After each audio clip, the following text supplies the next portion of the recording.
The medical examiner ruled it a homicide. Good evening. For the second time in as many weeks, a police officer in connection with the tragic shooting.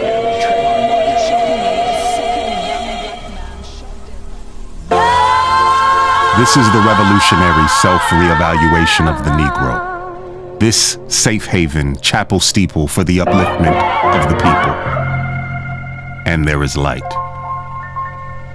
Like the sound of the pipe organ, before the king was crowned and the world knew his name, best believe he needed a forum. Dear old Morehouse remains. Yeah, when I think of King Chapel, I think of my dear brother, Reverend Dr. Lawrence Edward Carter, his visionary and courageous leadership in bringing together prophetic voices from all around the world, from Asia, from Africa, from the States, from Latin America. He brings people who are fundamentally committed to trying to tell the truth and bear witness.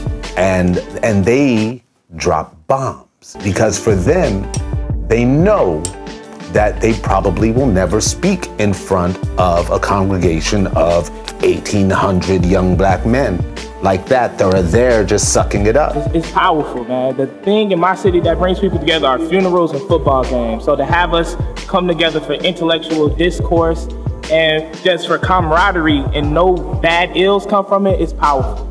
A lot of people try to say the HBCUs lack diversity, and what I've found is that there's a lot of diversity of thought and behavior in the black community. And the weekly King's Chapel Crown Forums, I see that diversity and I appreciate that, and I just love my people even more. So when a Spike Lee or whomever arrives at that occasion and has the opportunity to speak to those kids, they say stuff that you're like, yeah, that they don't say on 60 Minutes, that they don't say on national TV, you know, that has this intimacy, this level of intimacy that really has never been matched in my life. There was instant news of another killing later. Eric Garner being taken down.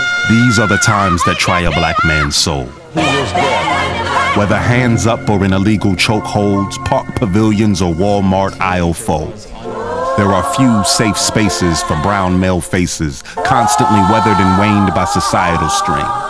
To turn boys to men before the end of the road, dear old Morehouse remains.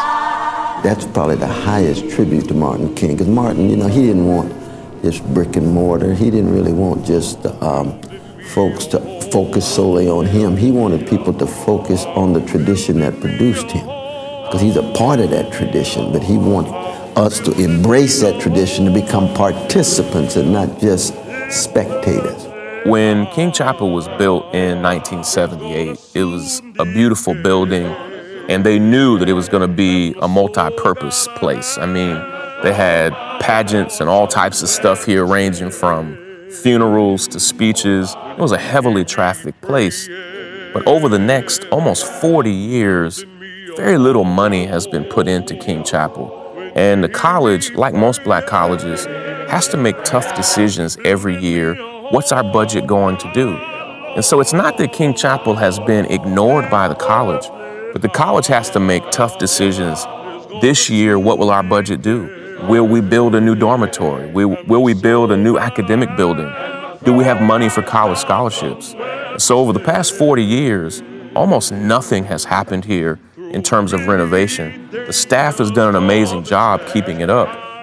But 3 million people have cycled in and out of here over almost 40 years. And so the college loves this place, but it hasn't been able to put the time and the resources into it to keep it up. It's no longer a matter of us being obliged to go to a Morehouse because we have no other options. Now when we go there really because it is a historical landmark that carries something that that those other places that did not welcome us, it's impossible for them to carry. This is not separatist. This is imperative to the narrative of this country's development, black excellence woven into the fabric of this nation's clothing. This sacred space is not just brick and mortar.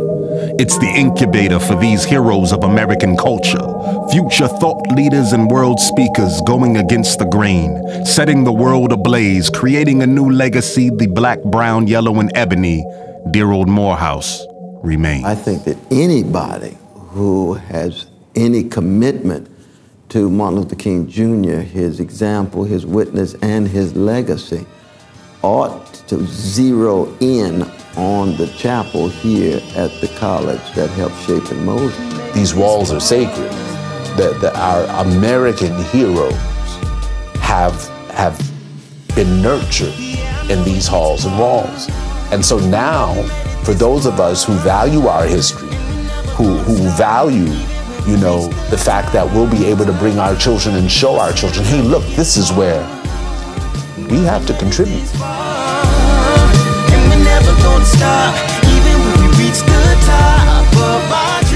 And with your help, we can make sure dear old Morehouse remains.